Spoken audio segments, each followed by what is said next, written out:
It's Sunday, and it's time for Meet the Voter at meetthevoter.com. This is episode 9.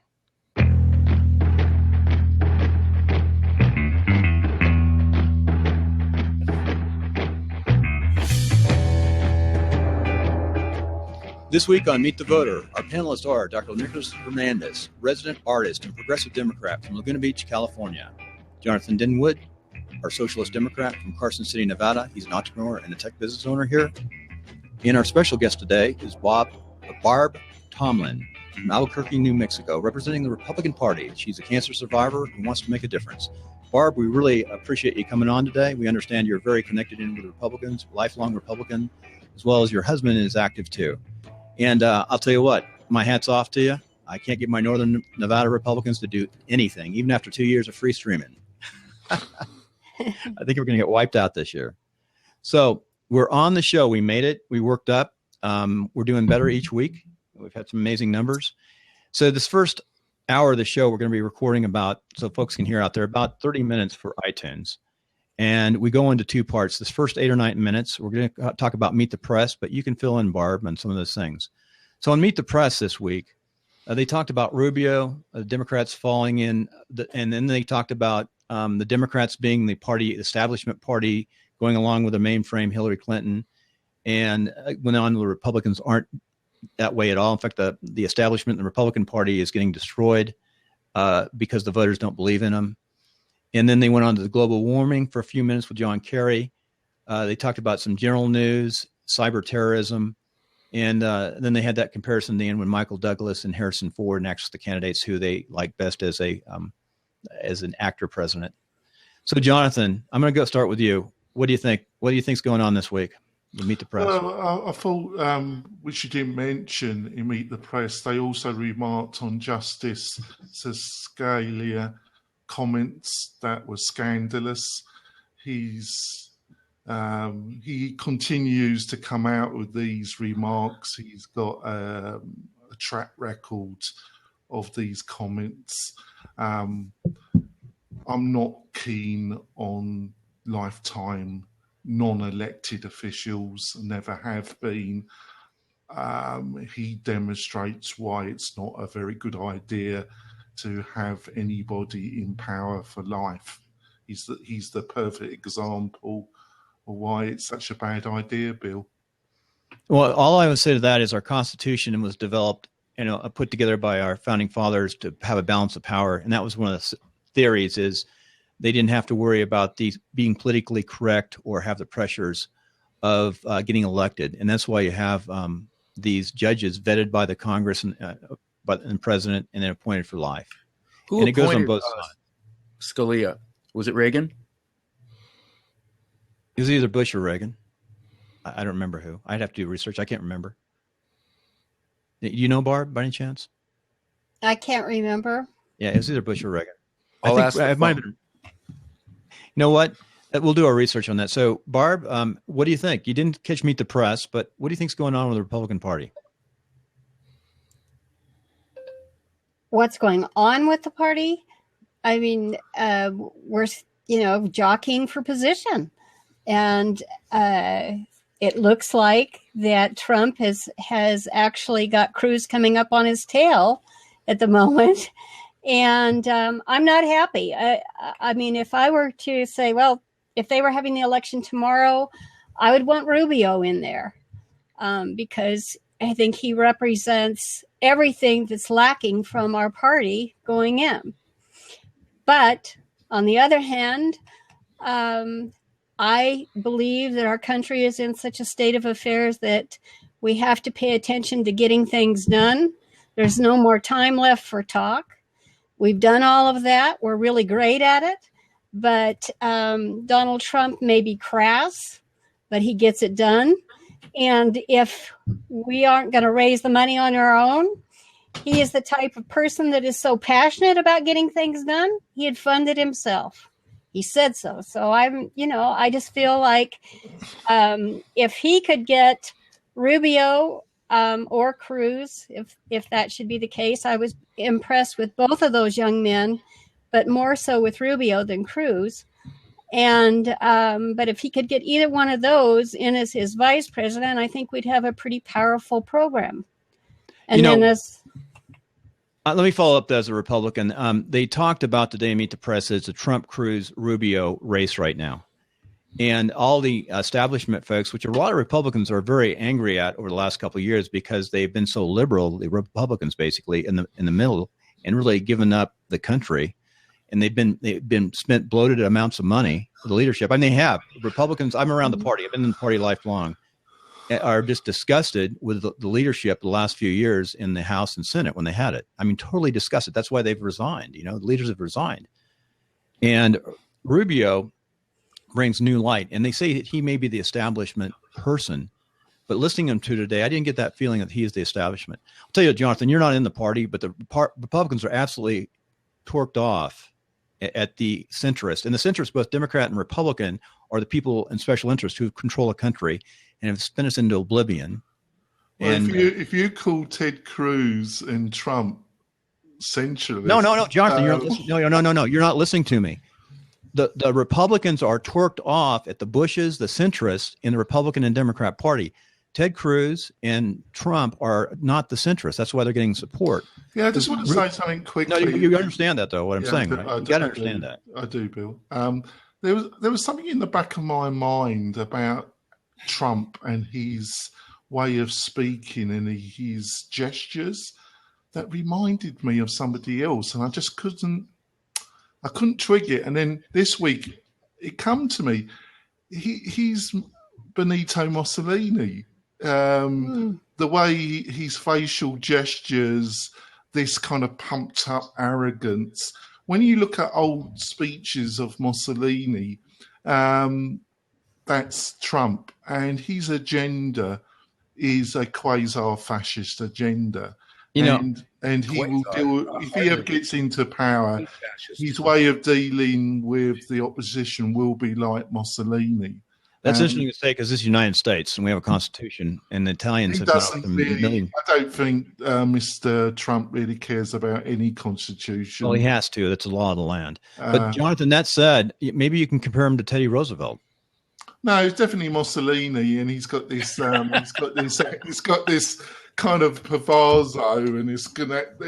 If you look at old films of Mussolini and you look at his facial gestures, they're extremely similar. Actually, what would you compare our current president to? What did you say his actions are? Because a lot of Republicans feel, and I do, that he has violated the law and he has done things that are. Oh yeah, and the Republican leadership. That's what I'm saying is so bad. And our president is part of that special interest group that we're so concerned about. They paid for him, so they owed him. And has no experience. He's been a disaster in foreign policy, and the people he's appointed. Who pays you owns you. You know, that's the great thing about Bernie. You know, nobody's paid for him. Who would you compare the president to?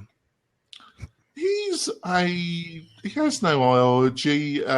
He's a bureaucrat. He was sold by PR spin. He's killed more people abroad than even Bush, which is amazing. He is the drone. Where do you get that information, Jonathan? Pardon? Where do you get that information? That he's killed more overseas than Bush? Well, he has. I don't believe that. He's killed more by drone attacks. Start the war in Iraq. Nick, I need to quantify that, actually, Nick. Thank you. Yeah, I'd like to know. Thank you for pointing that out. I meant in the amount of drone killings that he has allowed. Right. Now that makes remote drone attack. He has killed more people than President Bush, which is unbelievable, but it is the truth. Nick, one thing that if you look at now, I really like Wiki as a starting point, and I've worked in this high-level research, and then you go down, drill down from there. But one thing, if you look at the number of civilians killed in Afghanistan since Obama has come into power per year, I'm sure is substantially higher than it was during the Bush administration. Just look at that fact. Check that out. But then there's Iraq. I'm talking about Afghanistan. Going into a country for no good reason, lying to the public completely. There were no weapons of mass destruction.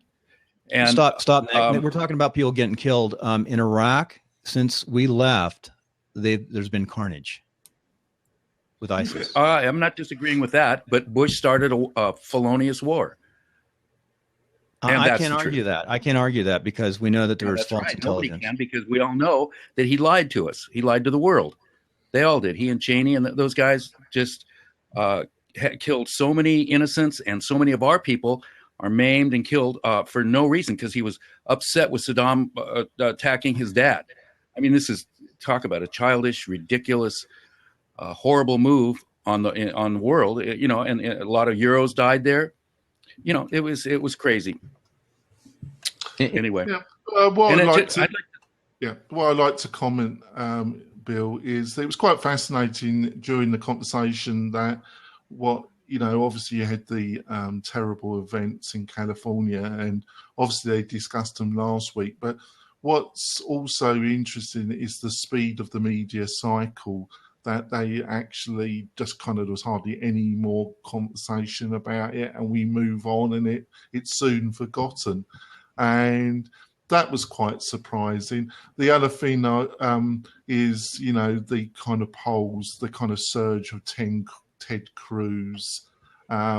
He seems to be, gathering pace, and some of the other candidates, and Jeff Bush doesn't seem to be anywhere. I think it's got time where he really has to look at, is he going to continue? Because he is becoming a bit of a joke.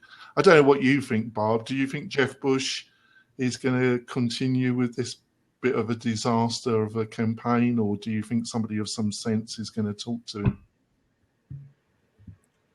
I think that he did an excellent job in Florida. I think it's sad that the legacy of his father and his brother, that he has, he can't win. There's no way he can win because of the legacy before him. And my feeling is that he should, again, we're back here about the party. It's time for the party to move. And I don't want to get into personal attacks of any of the candidates running. We have to be united as a party. And that's the way I feel about it. And it's like when I noticed what was happening to me physiologically when you started talking about individual people, and it's like, but what about the issues? And we as Americans need to be focused on the issues. Bottom line, who's giving us the results? Who's going to get something done? Who has a track record of getting something done and keeping their word about doing it? And the rest of it can go by the wayside, because the bottom line is, I don't care what you say. They were the president of our United States. That's one individual. Final say, you know how it really works in government. So it gets back there to our congressmen, our senators, all of that. That's what gives them the power. And my feeling is this personal attack of individuals, it's not the way to go. If the mission of this program is to rally Republicans together, to get out and vote, to make a difference, that's what you got to focus on, is the issues. Do you like America the way it is now? How are you going to resolve the issues? Who has a track record of getting something done? Who has the guts to get up there and do it, even if they can't get it done? Barb, well said. With that, we're going to go to a break. Okay, I want to thank Share the Oils, Northern Value. Appreciate your support and sponsorship of this program. And as we come back to the second portion, this is where we go to our short-term, long-term forecast for our panel.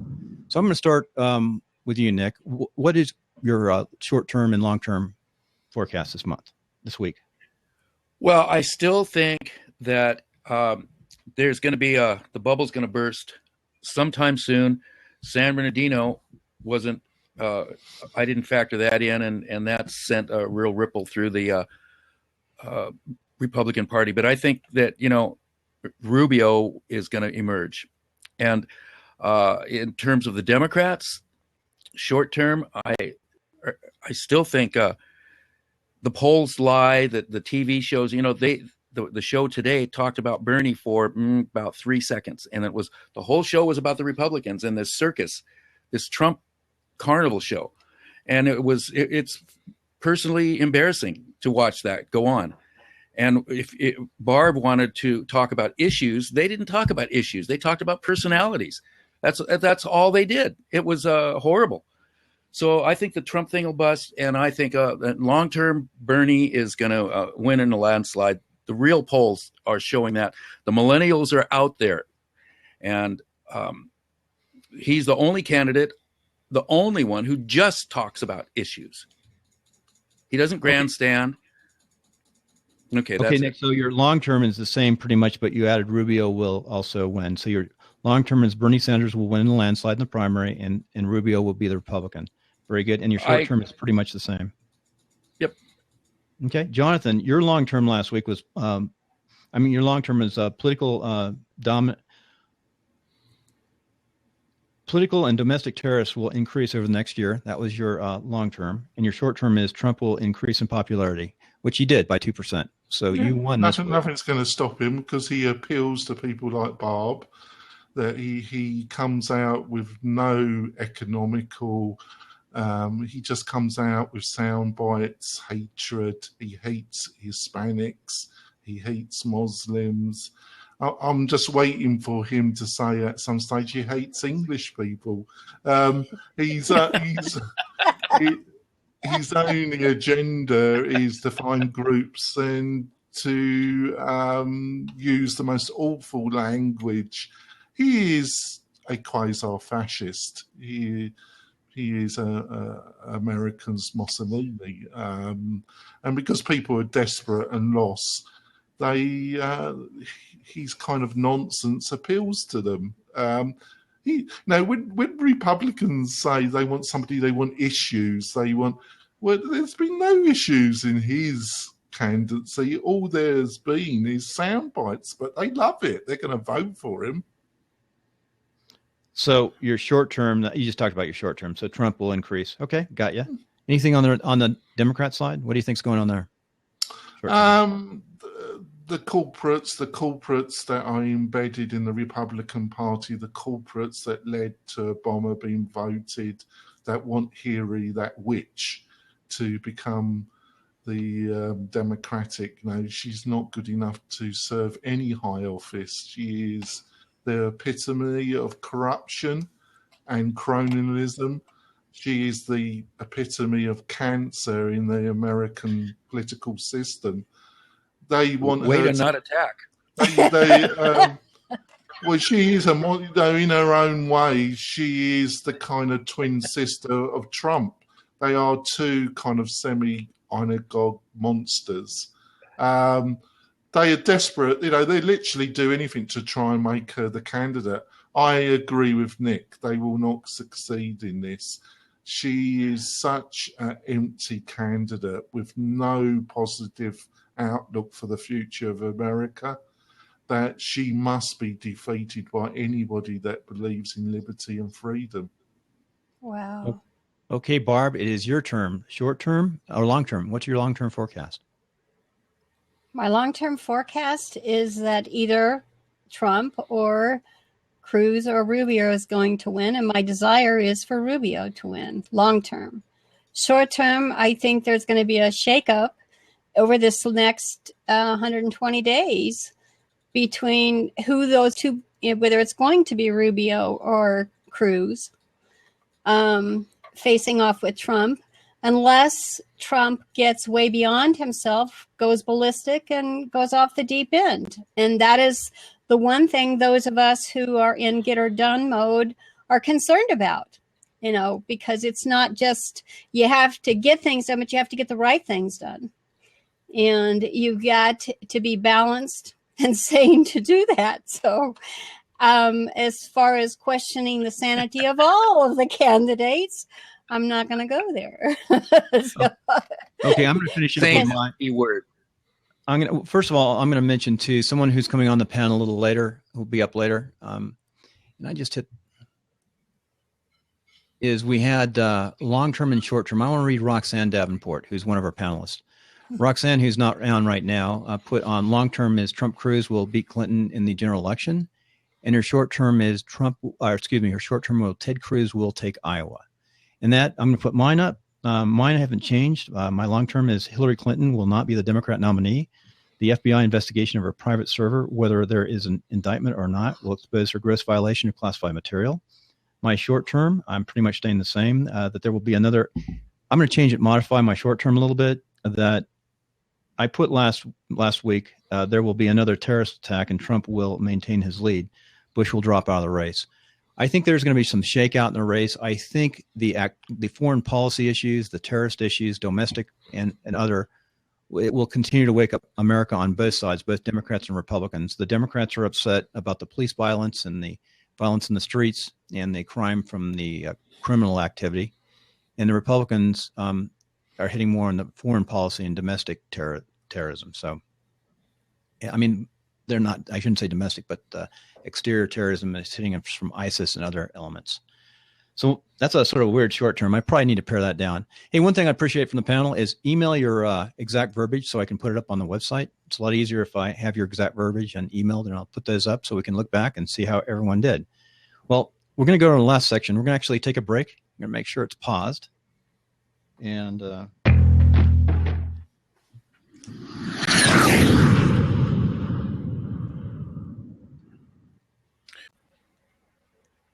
quick word from our sponsors, and our two sponsors are my favorite. It's WP Tonic for all your tech needs, and especially in WordPress.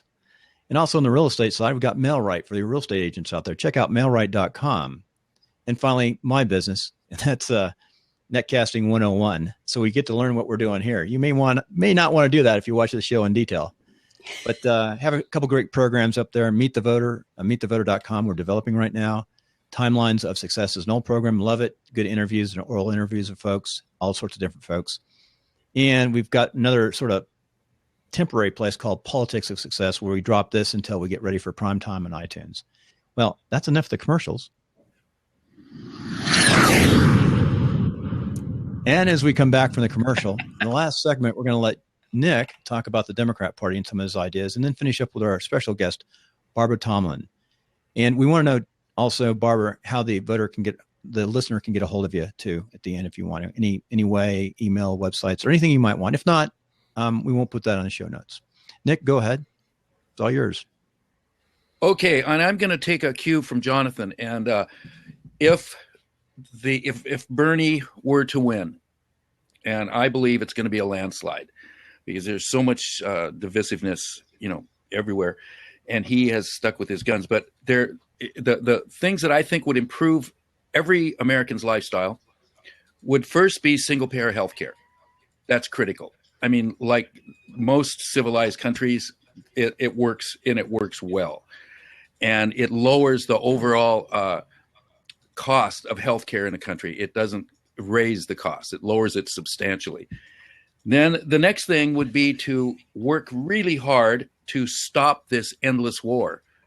14 years out of our history, we haven't been at war. In 239 years, only 14, we haven't been in war. And I really think that it's crazy that our military is as big as the next 12 countries put together. Why couldn't we be?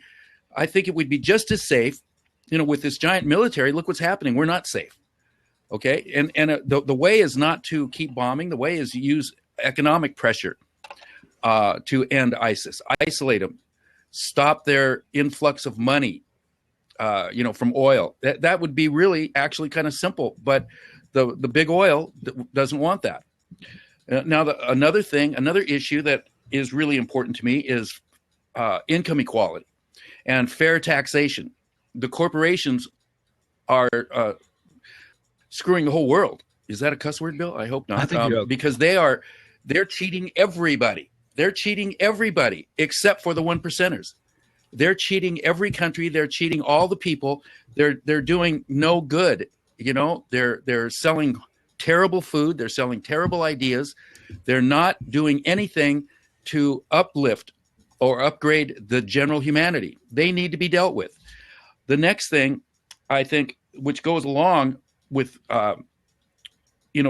income equality is free education, because with education you'll get voters, but it'll more than pay for it if you tax the corporations and you tax the 1%ers in a fair way. And those issues will directly affect every American and people all over the planet.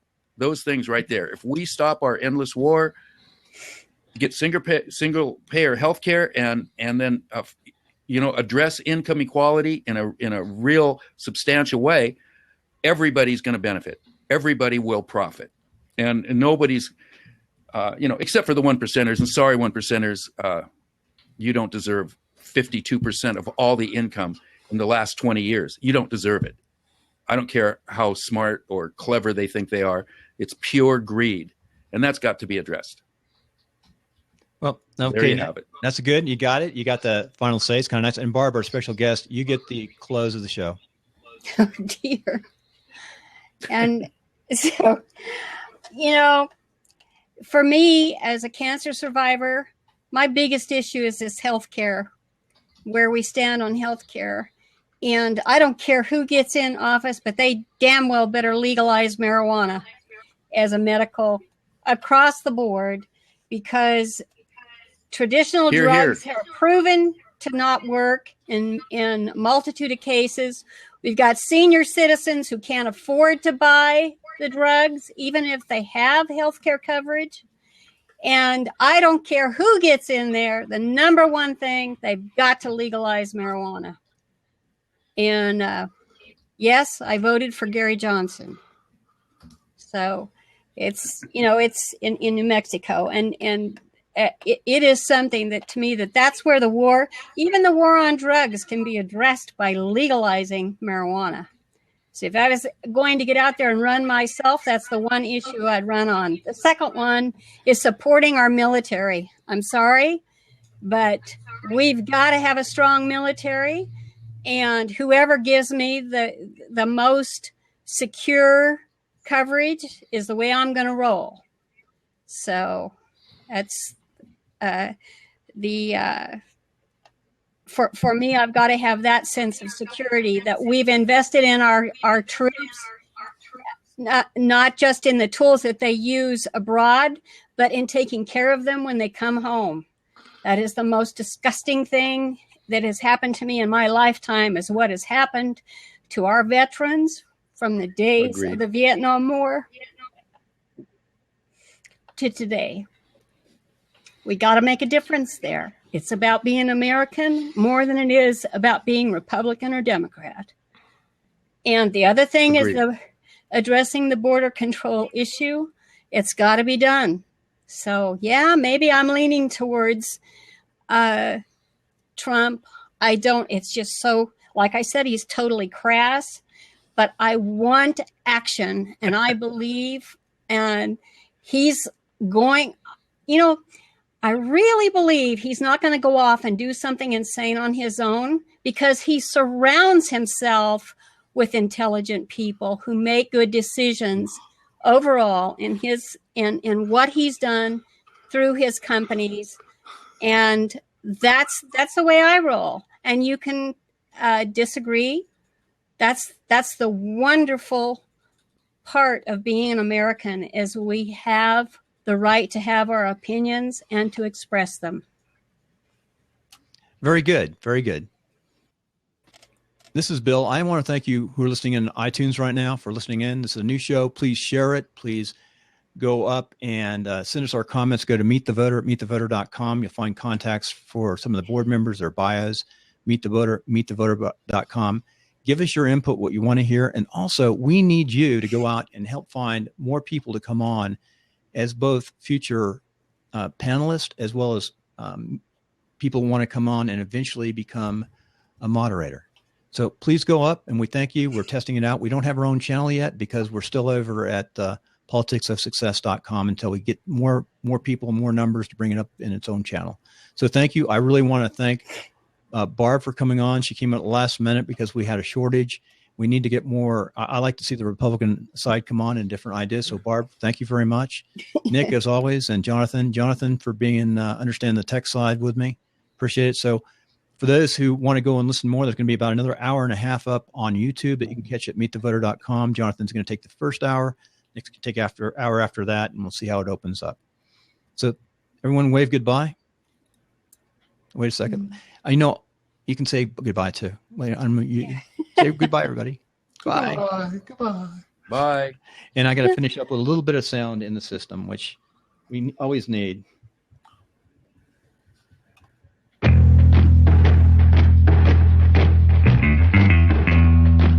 I should have put the sound in, folks, while I was talking. He'll come.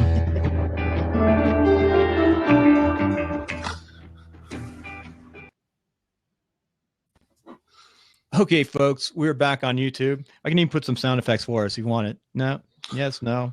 So, Okay, that's that's enough. Time to start for YouTube. That's a YouTube start. That's the wacko sound. So have fun. So anyway, lively discussion this morning. We had, it's interesting. The scheduling top part of this business is really tough as we evolve with the show and the format. It's not like one of our normal shows, John, or Jonathan, or old iTunes. Remember, old iTunes is real simple. You do everything, with a couple of people on Skype and no one sees you. And this is all live. I like to get on with the conversation, Bill, because I thought Bab, we really appreciated Bab coming on the show. I agree. And good sport. She made it quite clear that she's a hardcore Republican.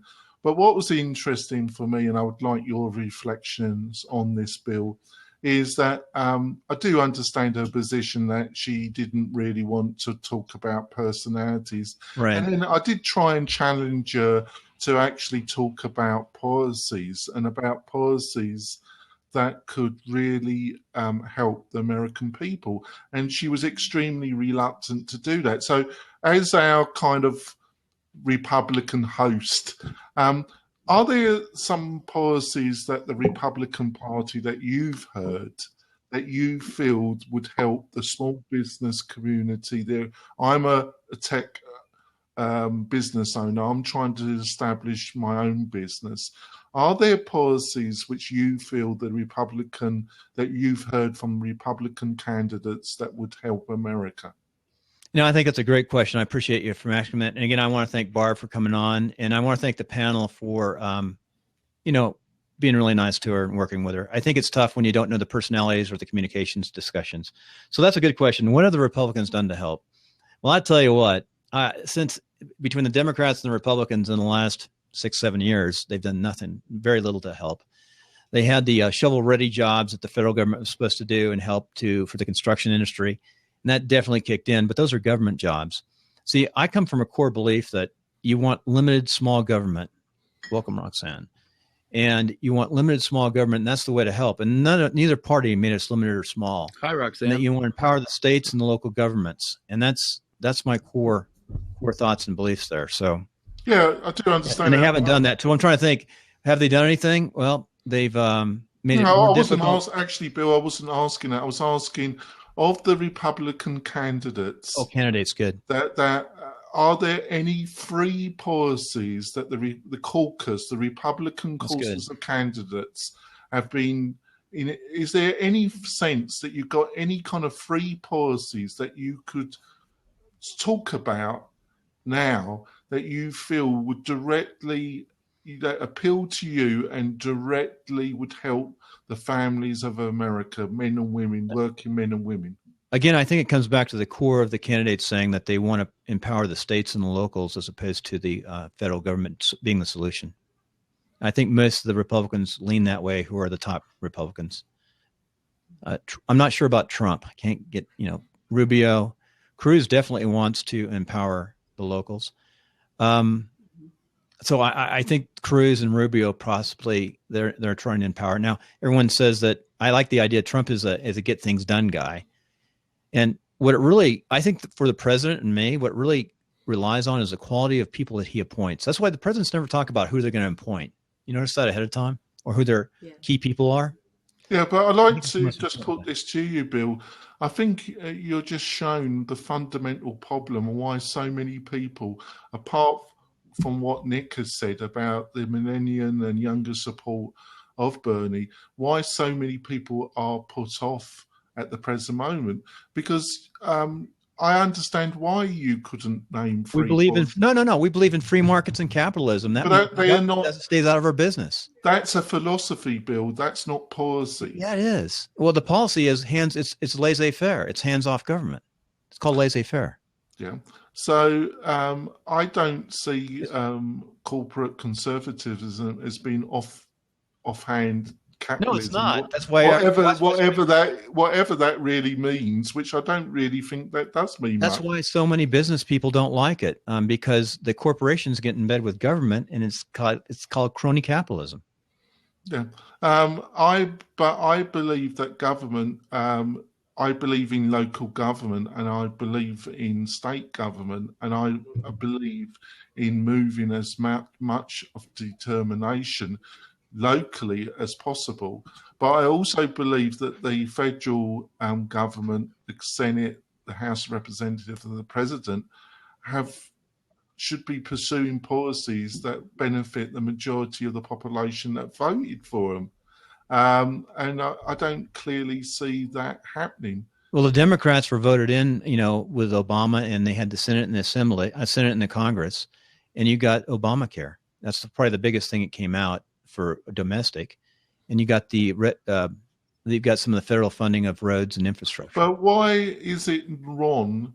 Why should senators, congressmen, members of the armed forces and workers of the federal government get better health care than me? Stop. You know what? I didn't resume. Stop, Jonathan. Oh, go ahead. Go ahead. Sorry. Right. What I'm saying is, why should senators, members of the House of Representatives, the Supreme Court, members of the armed forces and people that work for the federal government, why should they receive better health care and benefits than the people that voted them or pay the taxation that supports them? Because they're employed by the federal government. I mean... Yeah, but why should they get better health coverage than me, Bill? Well, because we're self-employed. I mean, I have to buy health insurance through the co-ops. I'm in a really weird situation right now. When I retire, I got TRICARE coming in. It's really weird. I got a special retirement at 17.45 years. So me as a tax, the person that elects these people and pays federal armed forces through my taxation, because I work hard and I'm a member of the free enterprise, I'm not deserve equal health care to the people that I'm paying for. Well, that's what you're really saying. No, you can actually get that. You can get health care if you pay for it yourself. But that's what you're saying, Bill, that even though I'm in the private sector, that I don't deserve the same benefits as federal workers, as people in the armed forces and senators and things. And I don't follow the logic, Bill, and not enough is said about it. You have one payer system. What we have now, one payer system would be better than what we have now, which is Obamacare. Which is the. So, what do you reckon, Nick? Do you reckon I'm talking crass? I think you know what? If I had to design one, I'd do a medical saving account program system, where everyone buys their own insurance on the free market, and they go out and they have a medical savings account. If they don't use it, it rolls over. That's what I would think would be the best. And I think as far as I'm concerned, as I was federal, I give that same benefit to the military. I mean, everybody, except in the military, you want to have doctors and medical people when you're in combat, that sort of thing. But the general health care, I'd make that available to everybody across the board. So what does Roxanne think? What do you think, Roxanne? Well, if you do it that way, like Bill was saying, you would have insurance companies try to get your attention and let you choose the better price. They would compete for your business if they did it that way. But I had somebody ask me for the insurance. Why don't regular people that work for these companies, why does not everybody have a union? Not every company has a union. I said, I never thought about that. Working at a hospital, we didn't have unions. But I like what Bill said. Yeah, but I think, Roxanne and the other members of my great panel, I just don't think there's any... I've noticed there is no real, apart from Bernie, there is no real fundamental discussion of policy in the whole political American system. And this is my point of view.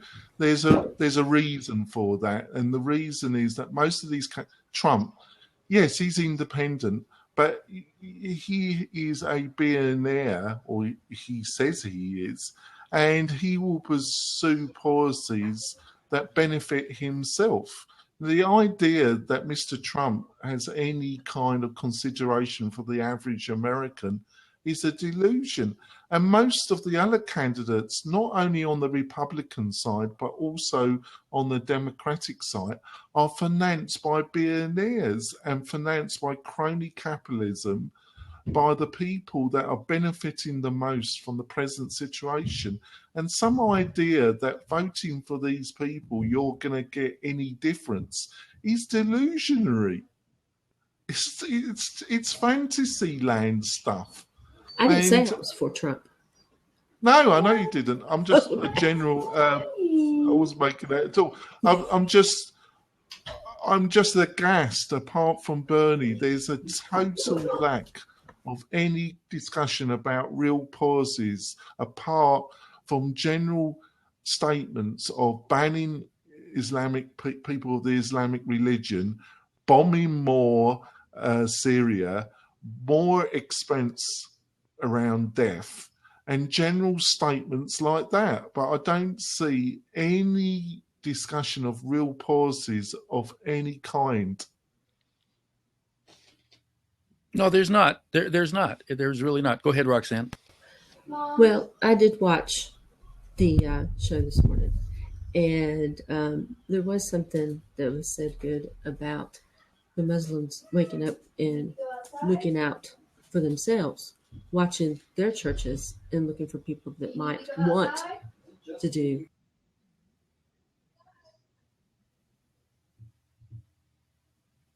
That's okay. We're on the Easy Blab. Yeah. YouTube. So what's your response to that, Bill? Which part of the question? Well, there is no real discussion apart from Bernie of any real policies. Well, Bernie has not done any foreign policy. He didn't talk about it at all when he was here in Reno. On that side, and that's what I think. I believe the federal government should protect us, our borders, and protect us with the military, and then empower the states and local governments. And that's where they don't make the policy; it reaches down. They follow the Constitution of the United States, and that lays out a foundation for the states and local governments to make decisions. That's why Nevada is going to be able to vote if they want to legalize marijuana or not. Actually, technically, that's a violation of the federal government, because there's a federal law that says marijuana is illegal in all states. That they should overturn. They should get rid of that law. Fewer laws are better, and as long as they're not, limited laws from the feds, and let the states decide and the local government. Well, and nobody is really paying attention to the federal law. They're not. Obama's pretty much put a stop to the DEA crashing people. Unfortunately, like here in Orange County, recently the local Santa Ana police raided a marijuana dispensary, and they bullied some people, kicked one person in a wheelchair, and then started eating the marijuana candy, and it got on the news, because they forgot to turn off the cameras. And so the local people, the local establishment, not the feds, really screwed up. Now, in where I live in Laguna, we have a brand new police chief, and she came on we went to a meet and greet, and a good part of the town showed up, the town that's concerned with government, and local government. And she told us straight up, she said, the era of getting arrested for marijuana is over in Laguna Beach. And then she came with an even more fantastic statement. She said, well, unless you have a lot, and then we might take it. She didn't say we would. She's just saying that they're not going to enforce that federal law there, and it's still illegal in California, unless it's medical marijuana. So, but she's not enforcing any of that. And the police in Laguna, and I think that's spreading all over the country. I think people are finally starting to wake up to what incredible benefits. We should stop pumping oil immediately and start growing hemp. It can do everything. It can make plastics. It can make concrete. It makes unfathomable medicines. We haven't even begun the research yet, and it's all good. I've been screaming this, of course, since the 60s, and everybody called us crazy hippies, and we just kept smoking. You know what's funny? We can get it now. We can use it now for epilepsy in North Carolina, but we can't get it here. You have to go to South Carolina. Yeah, it's just crazy stuff, No. isn't it? Well, I think it's endemic of a bigger issue. At the present moment, we've got a host of policies, not only in this country, but in Britain and other Western countries, that have been pursued for quite a period of time. And they're evidently failures of policy. And there's a lot of public opinion that wants to see change, but there is no change. There is no change in these failed policies. Failed policies around the drug war, which is an unmitigated, in my opinion, unmitigated failure in every shape or form. Then America's foreign policy, that is a total disaster, that has just leading to more radicalization in the Middle East and just leading to more casualties. And it's totally a failed policy, but there doesn't seem to be any real pressure to end these failed policies. What do you think about that, Roxanne?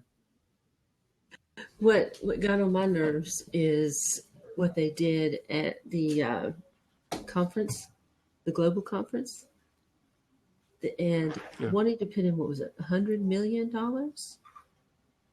to help for the earth. And then earlier this week, I saw China and them in their masks walking, and we don't have to do that yet. They need to put in the money. That's good. You know what? That's a good point. That's, Why? I mean, we don't have it. In we South are Korea. in debt. Why are we putting in $100 million when they are wearing the masks? in China, Yeah. selling this product. Mm-hmm. That's a good. You know what? That's how a lot of people are thinking. I think Republicans at least think that way. Well, not only Republicans, Bill, but No, I'm just saying that, and it's been. That's one that, I mean, that's an interesting area because, that maybe the job of the federal government is to make sure that we don't destroy ourselves environmentally, and that might be one of the causes. Yeah, that might be one. You go forward. I mean, so the federal government where states don't do it, but this is a really tough area, and that's a good discussion point, and was talked about today on Meet the Press, which it's a good topic for this show. I just shook my head and I was like, well, you're every right to shake your head, but you must understand that the corporate forces that don't, as what Nick stated, that don't want to pay any taxation on their enormous sums of money. They were allowed to ship over 6 million manufacturing jobs to a communist country that has no free trade unions, no civil rights, and no environmental laws. And that was a decision that was never really discussed in public. Never the consequences of shipping those many manufacturing jobs to a country like China were never discussed in public, never agreed to. It just happened. It just didn't happen. It was a conscious decision by the elite of this country to demanufacture a great portion of the industry of this country and ship it abroad. and what made me madder was that China sent the medication over here that they had to pull off the shelves. I think it was aspirin, because of something they put in it that wasn't supposed to be part of the formula for it. And now they banned it, and they're having to check that company for so many years before they could send it back to us, before they can manufacture it for us again. Exactly. Well, So what's your Yeah, but I'm sorry. Okay, one of the things, you're now that we're discussing China for a moment, and I'm no China expert, but I have been there twice, and I saw a good portion. I was in cities of several hundred million people. Enough cities, or I got to see several hundred million Chinese, and they are not walking around feeling oppressed. They are not walking around scared. I saw thousands of cops and I never saw a gun. They have one of the smallest, lowest percentage of their populations in prison. Like they're second from the least number of their own people. They have one of the most compassionate systems, even though the media here loves to say the Chinese are, they're under the thumb of, their government is just as crazy as ours. But those people are happier than Americans. Everywhere I go, Americans are pissed. Those people are united and healthy. They're healthier than Americans. I can tell you that right now. And you talk about the terrible things, the aspirins or whatever. Our country's feeding us GMOs. So that's how much our government loves us. Okay. And those people sending those jobs over, I wish that wouldn't happen, but it's that international, the international corporations that are doing all of these things. And, I got to tell you something else too. When I was in China, I felt like I was walking on gold nuggets everywhere I went, because there's so much opportunity there that you can go there. And I'd say 3/4 of the plants have Western names, not Chinese names, and they're owned by people here. And I know several people who own small factories there. I met a bunch of them that are people from here and people from Europe, and they were making a lot of money and bringing it back and hiring people here and building jobs. And as far as the pollution goes, it's horrible. It is horrible in China. I mean, it's worse than LA ever was. Hong Kong, which is like a giant Beverly Hills, where every cab is a brand new Mercedes, and if you spit on the sidewalk, they'll arrest you. But you can't see 3 blocks down the street because of all the pollution coming from Shenzhen and Guangzhou, which is right across the bay from Hong Kong. And they're working on it. They're working on it harder than we are. They're working on trying to change things around. They're working really hard. Everywhere I went in China, I saw signs in both Mandarin and English that said, save the earth. It didn't say save China. It said save the earth. And their packs of cigarettes show people with tubes in their throats and half of their jaw gone, that kind of thing. That we here, the corporations aren't really protecting us. Big Pharma is poisoning us. So, yeah, there's a lot of things. I'm not, saying that China is the best place, but we have to look at ourselves. We really need to look in the mirror as to what we're doing to our own people with the poverty we have here. And I asked the people in China, where are these labor camps that I hear about all the time, the forced labor camps? And they'd look at me like, oh, no, that was last year's news. That was, a couple decades ago. It's not now. And everything, I went over there kind of afraid the first time. I went with a good friend and we met a lot of people. And I went with several friends. The second time I went alone, and I felt safer there than I do here. Everywhere I went in China, they have a more honorable, they're more honest than we are, the populace. I got to tell you, I was in China. I never got cheated out of a penny, ever. And I always felt protected everywhere I went in China. So, you want to compare the two countries, be careful if you haven't been there. I think Roxanne was just talking about why should China not pay in? Mm-hmm. Well, they should. You bet they should. That's their question. That agreement in Paris is a farce. That whole agreement in Paris is a complete farce. And Obama and Kerry are celebrating it as some kind of a first step. Well, I think it was a grandstanding, a bunch of politicians grandstanding, and I don't see that anything. Hey, and another factor, everybody, is, do you know the SDR in the monetary fund, the International Monetary Fund?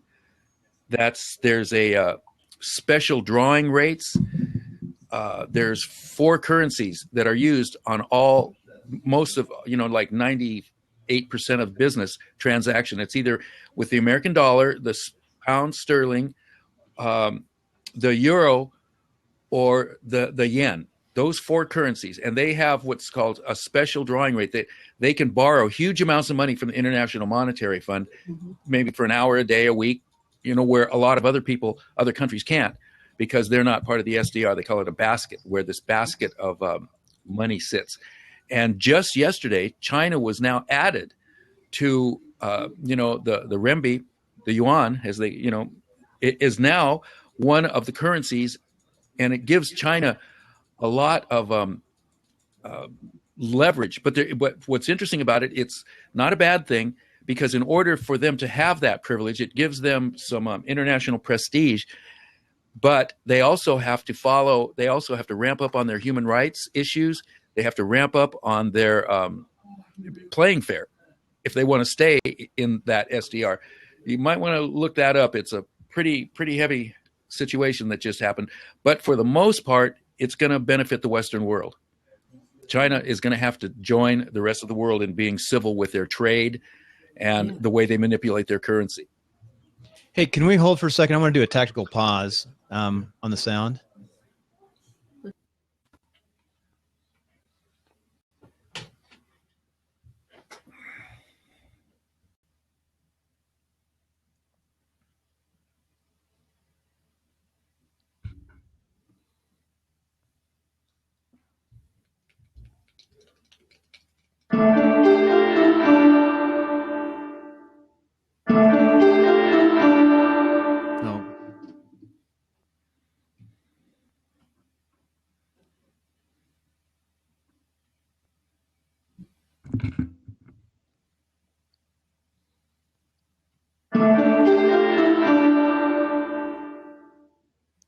It's Sunday, and it's Meet the Voter at meetthevoter.com, episode 9.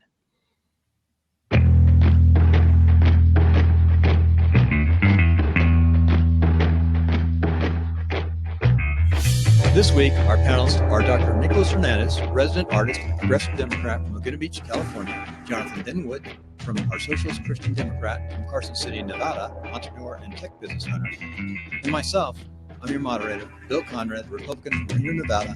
Now it's time to get right into the discussion.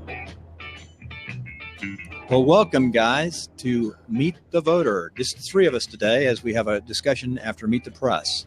So Meet the Press, I thought, has improved a little bit, and we went over a couple areas. Rubio, the Democrats, some of the Democrats and Republicans comparison and who's going what direction. Global warming was one of the issues. News, cyber terrorism, and then they had the comparison with Michael Douglas and Harrison Ford. Nick, how do you feel? What do you think's going on this week? What's important? Well, as far as the show goes, they started off with Rubio, and one of the things that scares me about that guy is he's so insistent, like Trump, of major war on the ground. They have to be defeated on the ground, and I completely disagree with that. They needed to be dried up economically, and that could happen if we force Iran and Turkey and China to stop buying their oil.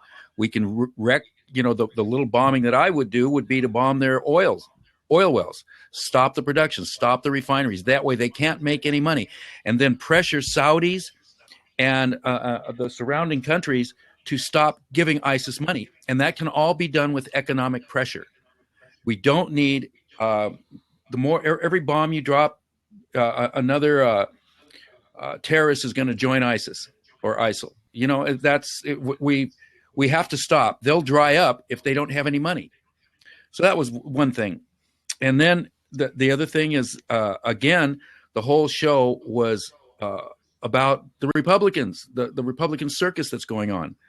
It was just like a bit, everything that, and they touched on 2 or 3 other things, but not much, So that was my opinion of it. They of course they're talking about the Republicans want to undo Obamacare, but they don't have an alternative. That's very compassionate. And then they talked about who I thought was very interesting. Who is backing who? What percentage of the Republican Party is backing, Trump or Cruz? And it's interesting to note that the Trump followers are the lowest educated. Who'd have thunk it? But there it is, because just the way he talks, he's not talking to anybody that's really has in-depth knowledge of politics. They just want a tough guy who gets things done. But the truth is, he's failed really a lot. And he's been bankrupt, and he's cheated a lot of people. And then the ridiculous statement of eliminating the Muslims, or not allowing Muslims to come in, is crazy. And anybody that believes that is, we need to befriend these people. We need to show them that we're not like ISIS. We need to show them, there was in Canada, a mosque got blown up. And so the local synagogue brought in the Muslims and let them pray. That's the kind of thing we should be doing. Not saying that they're all crazy and that they're all terrorists. We should be embracing the Muslims. But, for some reason, the Republicans find that hard to swallow. They're scared. And a lot of it is ignorance, as far as I'm concerned. Well, Jonathan, do you want to tune in that? Go ahead. I do agree with a lot of what Nick has said. I think there's some echoes. Obviously, they discussed Ted Cruz.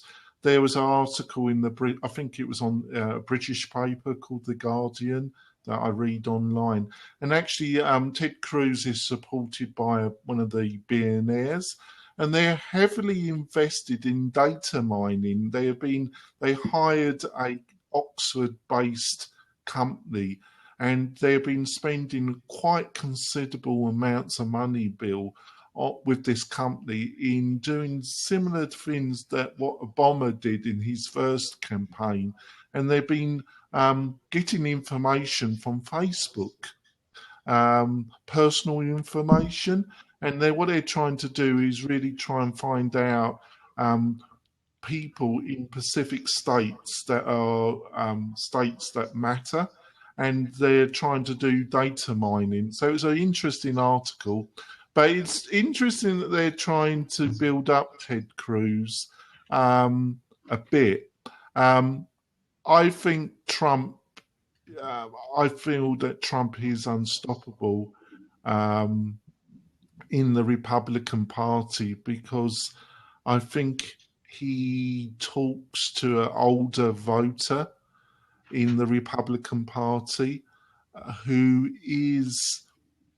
I've been trying to be fair and diplomatic here, Bill. I wouldn't say totally racist, but has kind of racist kind of leanings. You hear a lot of that kind of older GPO member in Northern Nevada, and I listen to their conversations, and there is a tone of racism regularly in their conversations, and their world outlook is what Trump really appeals to.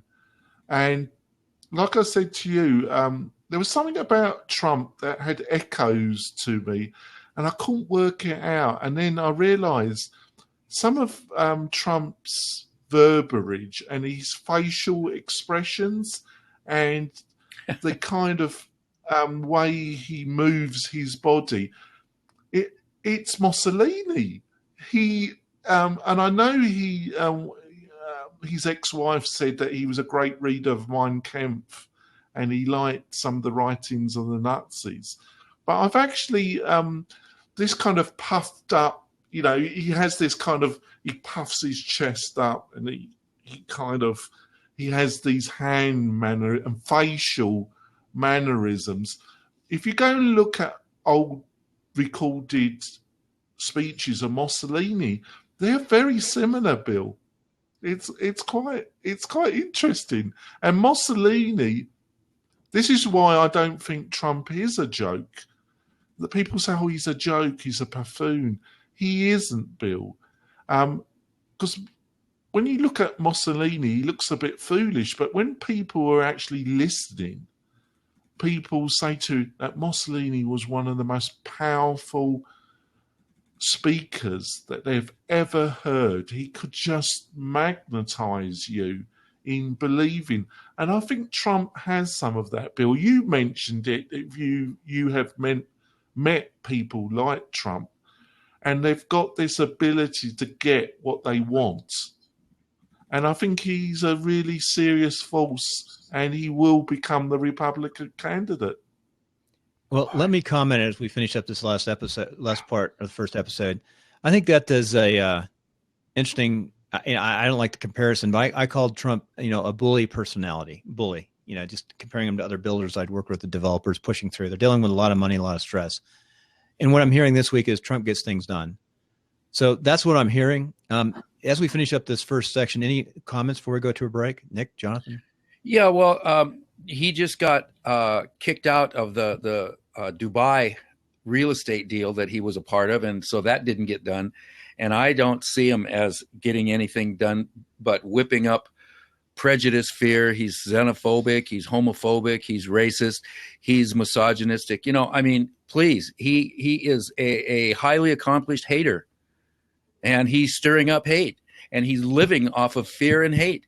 That's what's feeding his campaign. That's what's feeding this supposed success. I wouldn't call it success. And he's squawking about not getting treated fairly when he's getting all the press. And hey, Jonathan. Yeah, this is what. But I think people on the left say he's a buffoon. He's a orangutan. He's much more of a serious threat, and he does really appeal to a sizable percentage of the Republican caucus. And, because the one thing he has is he's got tons of money, and he's seen as a winner. He's seen as a person that will get things done.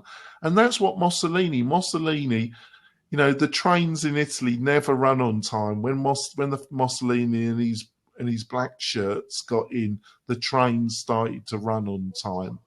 And he appeals to that part of the Republic. He'll get things done. What those things are, they have no idea.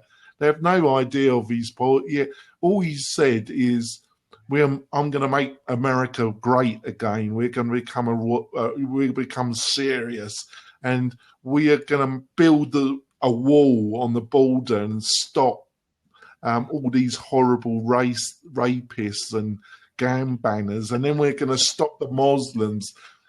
There is no policies, but they appeal to this section of the Republican Party, Bill. Okay. With that, we're going to go to a break.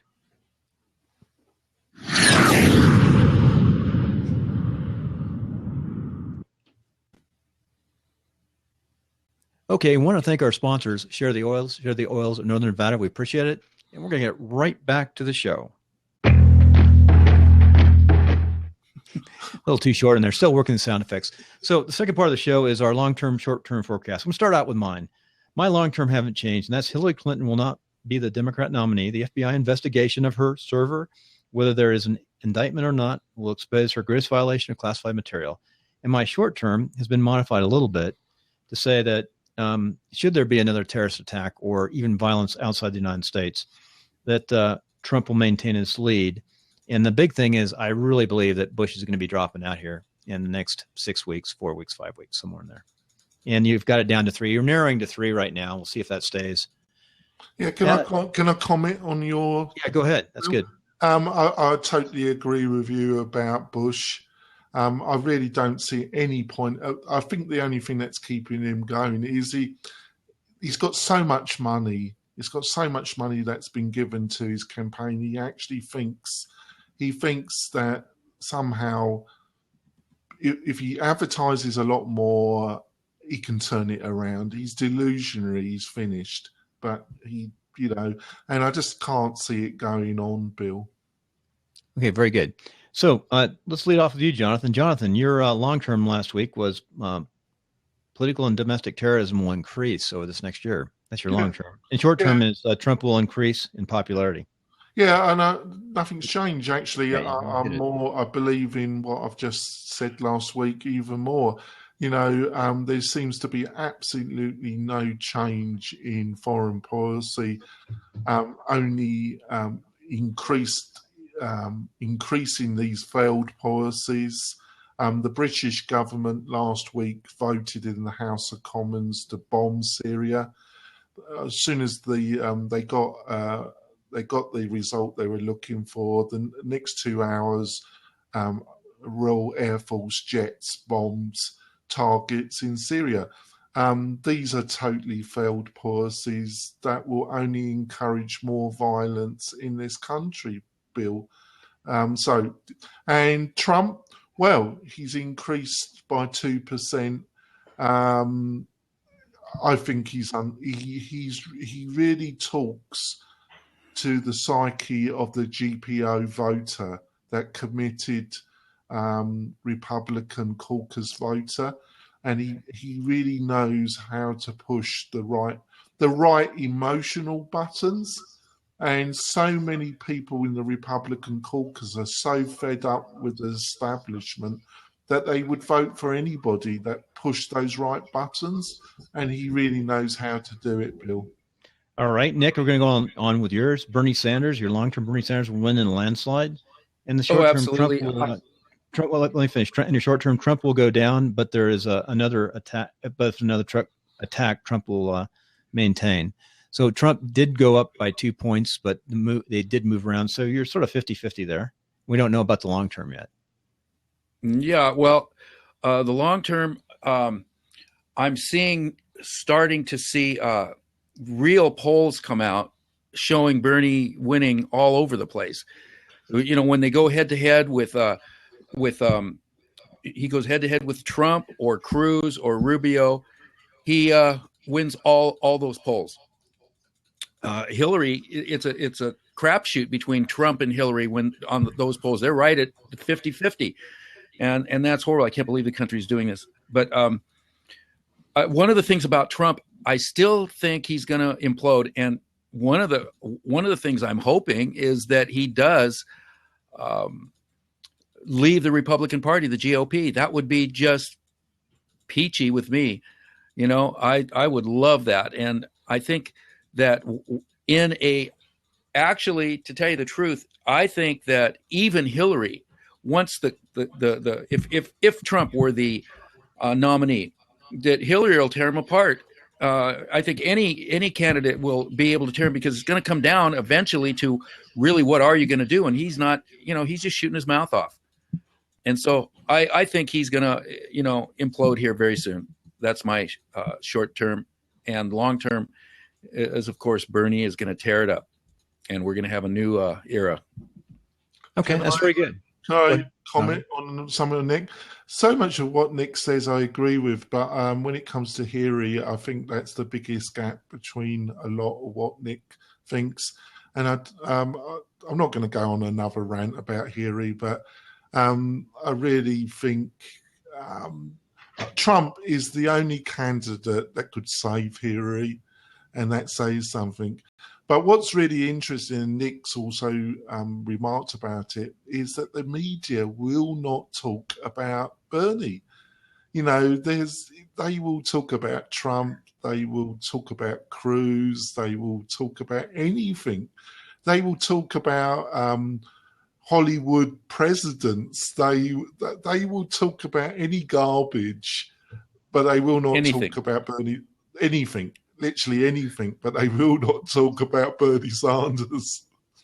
Well, they all are run by all the media is run by 6 major corporations. 93% of it is run by 6 conservative corporations, and they're scared to death of Bernie.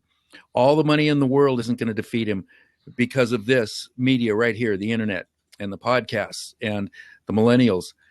They're informed. They hear about Bernie all the time, and the people are starting to take note that the media is not talking about Bernie. I mean, they won't even say why they're not. Yeah, I partially agree with you, Nick, but I think there's a deeper reason why Bernie's doing so well. The other candidates, they offer nothing to the generation. All they offer is death.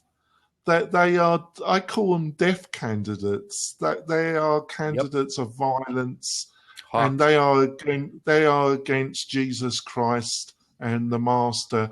They are for death. Well, Jonathan, with that comment, we're going to go to a break. Yeah.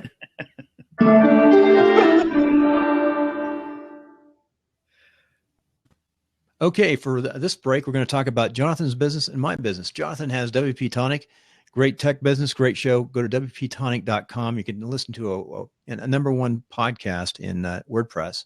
So any of your help online, WordPress, go to WP Tonic. And then Netcasting 101 is my product. That's where we're teaching people how to do more than just podcasts. It's called netcasting, where we start on Blab, we move into netcasting and YouTube, and put it all together with a nice page. That's where we really help out folks in getting your message out. Well, with that said, let's get right back to the show as we finish up with last minute predictions. What do you think's happening next year? So anyway, crazy show today. What do you think the important topics are? What's important to the American people right now? Can I start? Yeah, go ahead. Jobs, housing, a decent future for their children, peace, end to these endless wars. And they're worried. They're concerned for their grandparents. They're concerned about their future, and they're very concerned about their children's. And you sense it everywhere, that these deep concerns.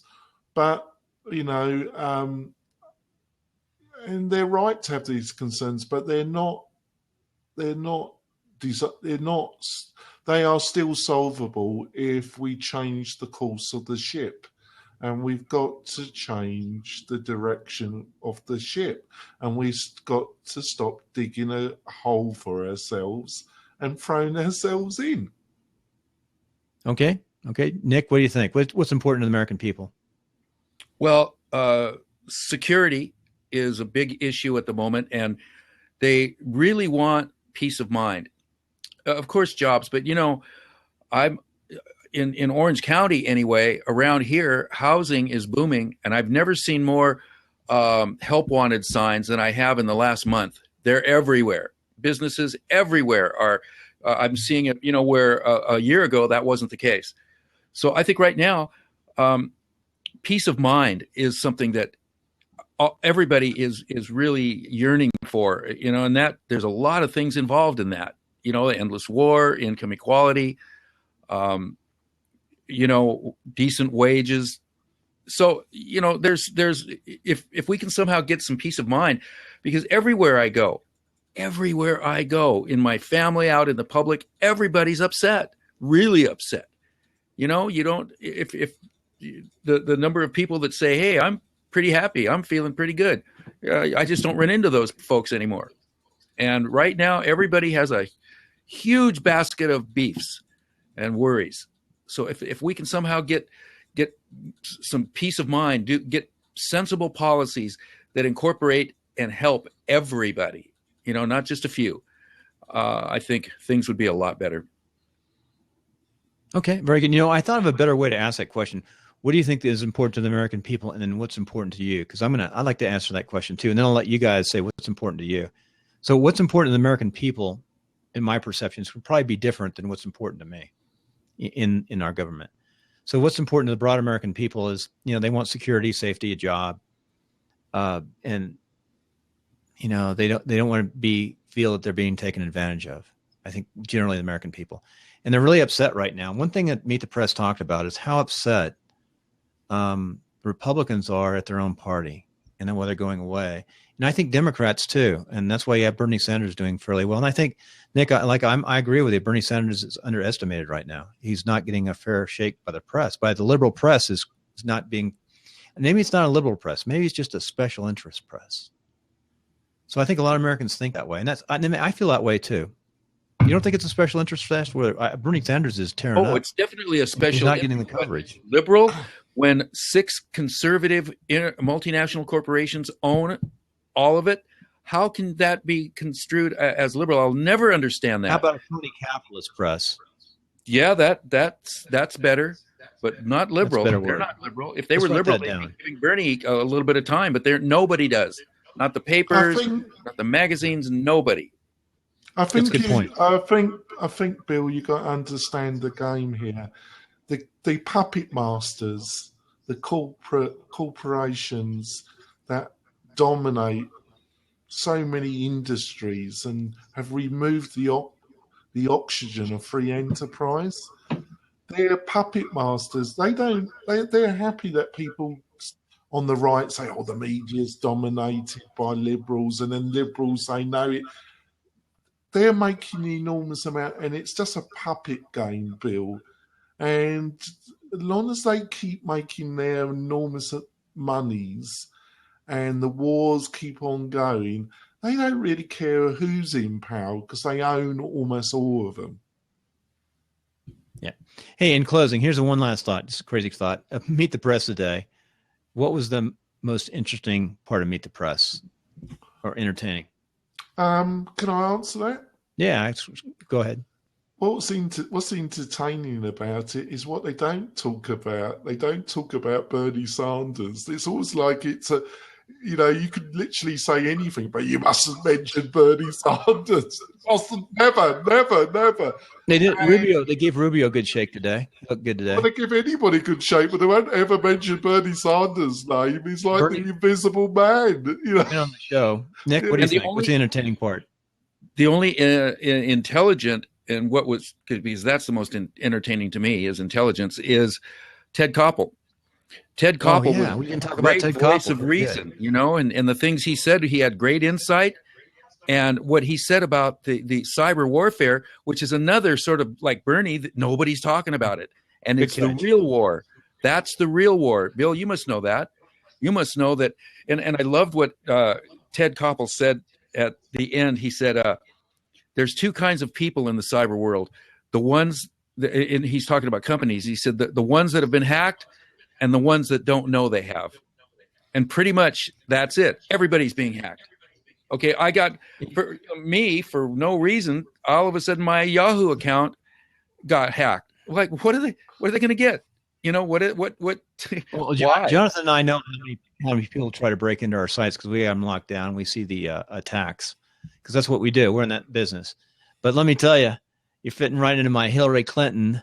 We can add a third on there that she's it doesn't even contemplate what you just said because she had a private server with classified all over it. I mean, no content. So now we got ignorance, FOIA violations, and security violations. She wants to be the president. Oh, give me a break. I can't. I do. I want to say this, Bill, because I've been a bit unfair about you and what you've said about Hillary a little bit. It's not that I don't agree fundamentally with what you're saying, and then I'll start. Yeah. But it's a duality because when they must have known that she was breaking the law. They're not idiots. Well, the State Department must have known for sure. Mustn't they, Bill? You don't give the Secretary of State her own private, not after Nixon and all the rest of it. And she makes out but she bullied them. She's a bully. She's very like Trump. She's a bully, and she bullied these people to do evil things and illegal things. And if she ever gets into power, that's what she's about. That's why she's a cancer, because she bullies people into doing immoral things. Your persuasion today is pretty good, Jonathan. Your logic and persuasion. Interesting. You actually, after listening to you a few times, good persuasion today. But you brought up a good point that I've never thought about. Who's responsible to make sure that Hillary follows the law? The president. Actually, the cabinet member. It's the cabinet. It's the president of the United States. And the president of the United States must have a cybersecurity guy, like saying, "Hey, one of your cabinet members has gone off the reservation." Yeah, but the law doesn't mean anything. The law means nothing to Trump. The law, if he can. We're talking about Hillary Clinton's server right now, but I know what you're saying. But she's just the same. She's just the same in a way. The law doesn't matter anything. All that matters is that can she get around it, and can she dodge the bullets? And that's also all that matters to Trump. He doesn't care about law or anything. It's just about we're a rule of law country, getting what they want and avoiding getting in too much trouble, and that's all that matters to them. Nick, I'm going to let you have the last word, and I'm just going to remind folks where they can find us. Okay, yeah, I think the concerns with the American people that we're addressing are critical at this point in time, and for anybody that's listening and for anybody that is watching or gets to watch this, please get involved. Please vote. Get involved. Find out, if you don't, you're going to be ruled by inferiors. Plato quote. Just get involved. Politics does matter. And there is a difference between Democrats and Republicans, maybe not in the middle, but, in the extremes, there's a huge, huge difference. That's a good way to look at it. There's very little, I concur with it, very little difference in the middle. Hey, with that, just a reminder, everyone go over to Meet the Voter, meetthevoter.com, and we'll have show notes there, contact information, little bios, some good stuff at meetthevoter.com. Until next week, we'll be signing off, and here we go. I got to talk a little bit when we sign off, because we all can talk. We're going to say goodbye. Bye. So, is it going to rain or snow this week? I don't. You know. Some part of the country it's going to snow, some places it's going to rain. It's going to be shiny in California. Get everything in the same day in northern Nevada. Yeah, true. We got it all today, didn't we? We'll have snow yet. Thanks, Nick. Thanks, John. Thank you.